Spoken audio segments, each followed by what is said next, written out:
Two people are sitting at their kitchen tables right now, both staring at their investment accounts. Same city, same age, 41, same income, somewhere around $110,000 a year. Both have been at this for over a decade. The maxed 401k, the automatic transfers, the saying no to things they probably should have been able to say yes to by now. The first guy's balance reads $983,000. He refreshes it every morning like it owes him something. He said yes to a project last month he absolutely didn't want to do because the money felt necessary. He checked his account before booking a flight for his sister's birthday. The number was fine, he checked anyway. The second guy's balance crossed $1 million 4 months ago.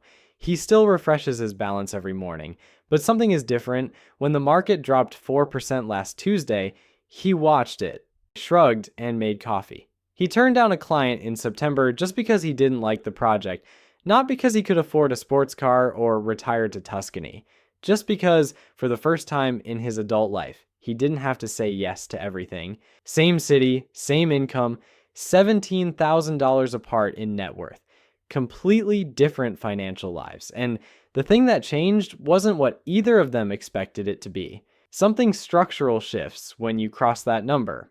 Not in your lifestyle, not in your salary, not in the furniture in your house, in the math of your life. And once you understand what actually changes and what frustratingly doesn't, you're either going to feel relieved about where you're headed, or you're going to feel a very specific kind of frustration that nobody explained this to you sooner. My name is Nick, and I spend way too much time thinking about money and why certain numbers change everything. If you're building toward this number, make sure to subscribe and hit that like button, because today we're breaking down exactly what genuinely changes when you hit $1 million in net worth. Most people building toward $1 million live in a specific kind of low-grade financial tension. It's not poverty, it's not even close, but it's this constant background calculation that never fully turns off. It's checking your account before you say yes to the vacation, not because you can't afford it, but because you need to confirm you can. It's doing math in your head on a Sunday night about whether this is the month you finally max the IRA, or whether the car maintenance bill is going to eat that. It's the slight pause before ordering the more expensive thing on the menu. Not because $4 matters, but because $4 is where the habit of watching lives. There's a ceiling on your decisions that you've stopped noticing because you've been bumping against it your whole adult life. You don't take the lower paying job that excites you because the risk calculation doesn't clear. You say yes to things you'd prefer to say no to because the financial margin to say no hasn't arrived yet. Here's what nobody tells you clearly enough. There is a specific number at which that background calculation goes quiet. Not forever, not completely, but noticeably. The first thing that changes at $1 million isn't your life, it's the ceiling. The word millionaire has lost so much of its meaning that it barely registers anymore. So let's look at what the actual data says. Based on the Federal Reserve's survey of consumer finances, reaching $1 million in net worth puts you at approximately the 88th to 89th percentile of American households. The top 1% starts around $13 to $14 million. So $1 million isn't the finish line, but it's real and it's rare. The median American household has a net worth of $192,000. You'd have more than 5 times that. The average age of an American millionaire is 61. Only about 2% of millennials have crossed the threshold. And here's the part that usually surprises people. The Ramsey Solutions National Study of Millionaires surveyed over 10,000 people who got here. 79% received zero inheritance. 1/3 never earned 6 figures in a single year. The top 5 careers: engineers, accountants, teachers, managers, attorneys, just not hedge fund managers, not tech founders, not crypto people who got lucky in 2021, teachers, and 75% said their wealth came from one thing: regular, consistent investing over a long period of time. Just the machine running quietly in the background while they lived their lives. Here is the single most important thing to understand about reaching $1 million in invested assets. At a 10% average annual return, roughly what the S&P 500 has historically delivered, a $1 million portfolio generates $100,000 per year in average returns. $100,000 per year, that's more than the median US household income.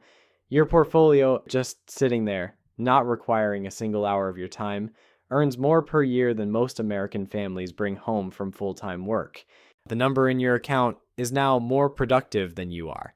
That should be either deeply motivating or mildly insulting, depending on how you feel about your career. Compare that to where you were before. At $100,000 in net worth, the same 10% generates $10,000 per year. At $500,000, you're earning $50,000 per year, still below median household income. The jump from $100,000 to $1 million doesn't just multiply your returns by 10. It crosses a threshold where your portfolio is doing more work than your paycheck. That is a fundamentally different relationship with money. The 4% rule, from William Bengen's 1994 research, says if you withdraw 4% of your portfolio annually, you have a 95 to 100% historical chance of never running out of money over 30 years. On $1 million, that's $40,000 per year without lifting a finger. Not a yacht. Not a ski chalet, but also not checking your account before you say yes to the birthday flight. That is the actual value. Not luxury, but the specific freedom from the low-grade financial anxiety that most people carry every single day of their adult lives. And researcher Michael Kitces found something even more remarkable. In the median historical scenario, after 30 years of those $40,000 withdrawals, the portfolio doesn't approach zero. It ends up at 2.8 times the starting amount. The math doesn't just sustain you. It grows faster than you can take it out. Charlie Munger said, the first $100,000 is a beach, but you gotta do it. He was right that $100,000 is the first real inflection point. But $1 million is where the acceleration becomes genuinely hard to believe. Meet Marcus, he's 41. He's been saving $2,750 per month for most of his working life. At a 7% real return, it took him roughly 15 years to reach $1 million. 15 years of discipline, of not buying the truck. 15 years. Keep the exact same savings rate and return. How long does the second million take? About 6 to 7 years. The third, 4 to 5. One Bogleheads member documented hitting $1 million in 2010, $2 million in 2013, $3 million in 2015. Same income, same contributions. The machine just runs faster as it gets bigger. Here's the math that makes this concrete. Marcus's portfolio is now earning $100,000 per year at 10%. He's contributing $33,000 from savings. His contributions are now less than a quarter of total portfolio growth. To match what his $1 million earns through savings alone, he'd need to put away $8,333 every single month. Most people can't do that. But the portfolio does it automatically every month, whether Marcus is paying attention or not. When Marcus checked his account that Tuesday morning and saw 7 figures for the first time, he expected to feel different, more confident, more certain, some version of arrival. What he actually felt, he described as like the background noise turned down a little, not off, just lower, which, if you've been running that noise your entire adult financial life, is not nothing. Now let's talk about the practical advantages that most people have genuinely never heard of, because the financial industry does a remarkable job of keeping these tools invisible to anyone who doesn't already have the money to use them. First, accredited investor status. The SEC defines an accredited investor as someone with a net worth over $1 million excluding their primary residence. Cross that threshold and you unlock private equity, venture capital, hedge funds, private real estate syndications, and pre-IPO investments. As of 2022, only 19% of US households qualified. The SEC has essentially decided that if you have less than $1 million, you're not sophisticated enough to access the investments that could help you build $1 million. The irony is airtight and, I suspect, entirely intentional. Second, the securities-backed line of credit This is how wealthy people access cash without selling investments and triggering capital gains taxes. With $1 million in a brokerage account, you can borrow 50 to 95% of that value at rates competitive with mortgages. No capital gains triggered. Investments stay in the market, continuing to earn. You've probably heard of the ultra wealthy strategy called buy, borrow, die, which sounds like a self-help book for sociopaths, but is actually just how wealthy people legally avoid triggering capital gains their entire lives. The securities-backed line of credit is the mechanism that makes it work. Third, private banking, preferential loan terms, waived fees, and access to investments retail clients can't touch, all unlocking between $500,000 and $1 million at most major institutions. And fourth, tax strategies, donor-advised funds, Roth conversion ladders, tax loss harvesting at meaningful scale that technically exist for everyone but only make economic sense once you have enough assets for the math to justify the complexity. None of this is exotic. It's just the normal toolkit that every wealthy person uses and that nobody explains to you until you already have the money to need it, which tells you a lot about how financial education in this country actually works. So based on everything I've just told you, crossing $1 million should feel incredible. Champagne worthy, wake up different, tell your parents incredible. And here's where the research completely destroys that expectation. Only 36% of American millionaires consider themselves wealthy. The Northwestern Mutual Planning and Progress study found that nearly 2/3 of people who've crossed the $1 million mark do not think of themselves as wealthy. Fidelity found that 42% of people with an average of $3.5 million in investable assets didn't feel rich and said they'd need $7.5 million before they started feeling that way. The goalposts don't stop moving just because you score. The Charles Schwab Modern Wealth Survey found Americans think you need $2.3 million to feel wealthy in 2025, up from $1.9 million in 2021. Inflation explains some of it. $1 million in 1990 had the purchasing power of roughly $2.5 million today, but a lot of it is comparison. Because the richer you get, the richer the people around you tend to get. And the human brain, famously, never stops comparing. Dr. Brad Klontz, a financial psychologist at Creighton University, studies money scripts, deeply held beliefs about money formed in childhood that persist regardless of actual financial circumstances. His research found that the most financially successful people carry a money vigilance script, constant watchfulness around finances. The problem is that vigilance doesn't relax at $1 million. For a lot of people, it intensifies because now they can see clearly how much they could lose. Brain imaging research shows that chronic financial stress creates distinct neural patterns that persist long after the financial crisis has passed. You don't flip a switch. The happiness research went through a public revision in 2023 worth knowing. The original Kahneman and Deaton study from 2010 said emotional well-being plateaus at $75,000 in income. That was the headline for a decade. Then Matthew Killingsworth ran a more precise study and found happiness keeps rising well past $75,000. The two researchers collaborated and published a joint reconciliation. For roughly 80% of people, happiness continues rising with no ceiling up to at least $500,000 per year. For the unhappiest 15 to 20%, it does plateau around $100,000, but because those people are dealing with miseries money cannot fix. Bereavement, depression, serious relationship problems. For everyone else, more money keeps improving life. So what actually changes psychologically at $1 million? Not pleasure, not excitement, relief. Princeton researchers found that financial security, the feeling that what you have won't be taken from you, was the single biggest driver of life satisfaction, not wealth itself, security. Marcus, 4 months past the threshold, put it simply, the night he crossed $1 million. He went to sleep at a normal time and didn't do math in his head. He went to sleep without the math. After 20-something years of the math, he said that felt more significant than any number on any screen. Here's the part the financial independence content machine tends to quietly skip past. Wealth management gets dramatically more complex at $1 million. Below that threshold, personal finance is mostly three things: spend less than you earn, invest the difference in index funds, don't do anything stupid.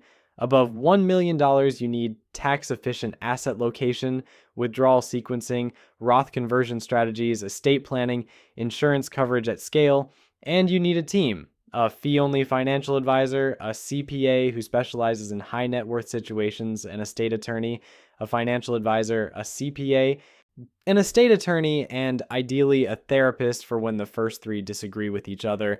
The professional overhead costs more per year than many people save annually. That's the tax on getting here.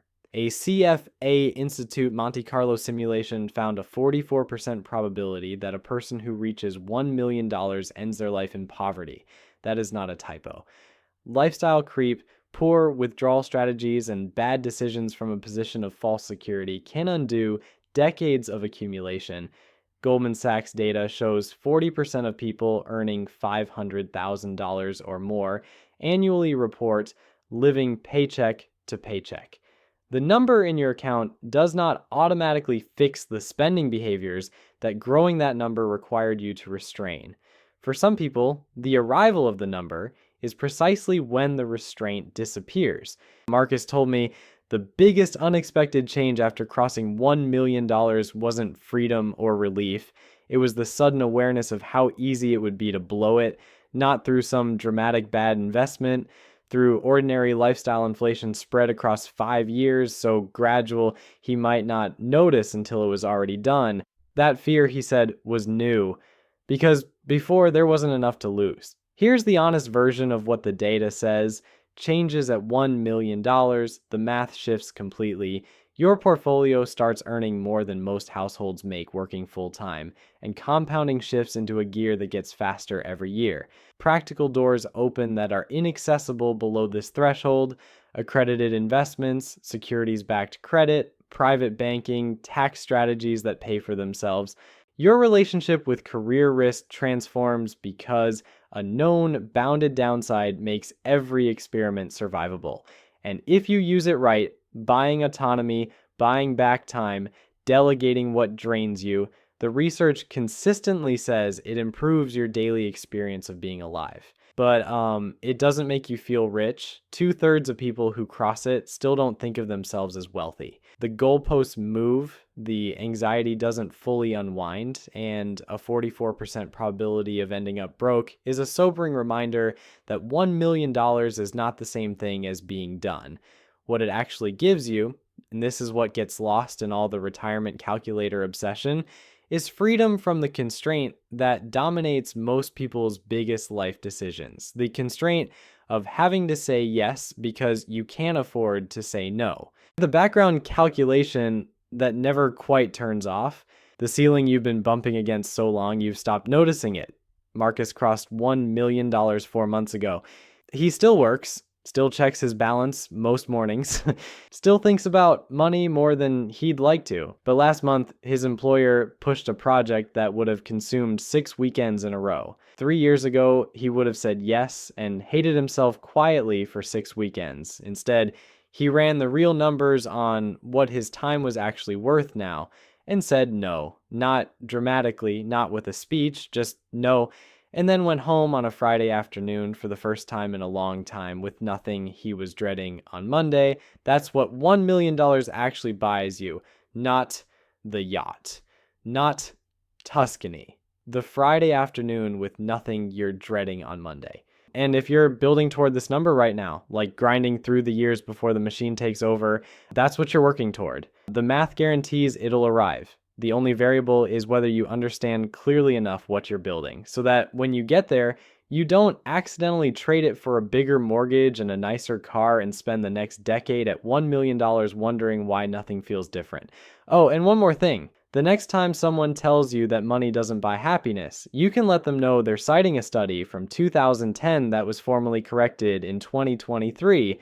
The updated answer is, for most people, it does. At least up to the point where you stop checking your account before you book the birthday flight, which for the average American, it feels like about $1 million more than they currently have. Now, you know exactly what you're working toward and what to do with it when you get there.